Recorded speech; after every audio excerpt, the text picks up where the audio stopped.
In this show, we have a survival guide for office parties. It's the December office party season. Whether you love them or hate them, there's no avoiding the duty that must be done by attending them. And if you have managed to climb up the greasy pole of the corporate hierarchy, then that duty extends to saying a few words at these events. It's time to brush up your office party presentation skills. No matter that the festive period comes around each year, we are typically underprepared for the occasion. And that unpreparedness extends to our duties as a speaker at the office party. Someone has to speak at these events. So, to get us all ready, here is a set of office party presentation skills tips, a 10-point survival guide for speakers. Number 1. First plans. Work out beforehand what type of speech you want. Do some planning, jot down an idea or two, and be ready for any surprises. Also, you should consider taking a look at the party venue. From there, you can work out the best location from which to speak. Thus, if party music is planned, you should be able to use a microphone.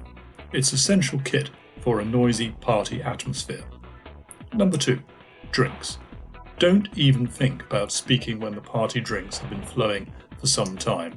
Our audience's attention will be elsewhere and interruptions are inevitable. And of course, it goes without saying we shouldn't consider trying to give a speech ourselves when we've had one or two. That's because it doesn't work and can be embarrassing.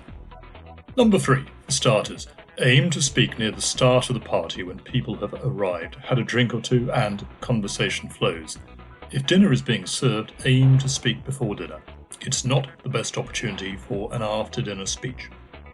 Number 4, the next course. If you have organised the party, then it's best to say a quick thank you to the hotel or catering staff.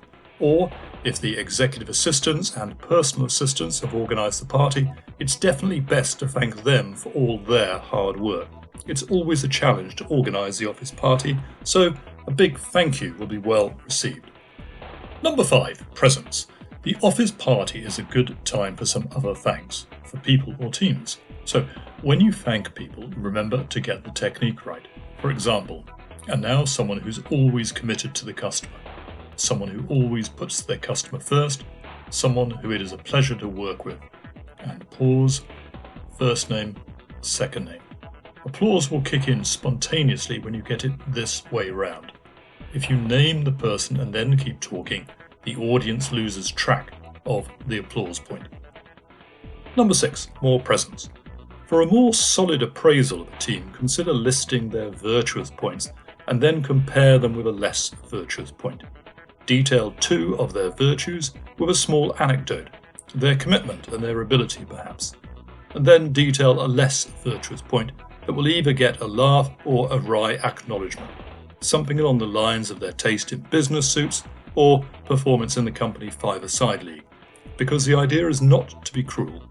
Then detail their final virtue, a sense of humour perhaps, then name them using the first name, second name technique. Number 7, be brief, very brief, because you have the whole of January for a strategic review of the year gone and that ahead. Number 8, highlights and party lights. Note some closing points that will be important later in the evening. These could be very much appreciated later, such as taxis are on the company account, or the office opens at 11 tomorrow, or the band is playing an extra hour until 1. These are good news points. They are easy to make and very appropriate for you to make. Number 9, and finally, round off your speech with a toast along the lines of to ourselves, to absent friends, and to future possibilities.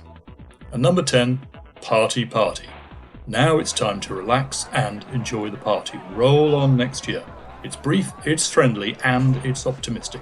You've got the office party presentation skills.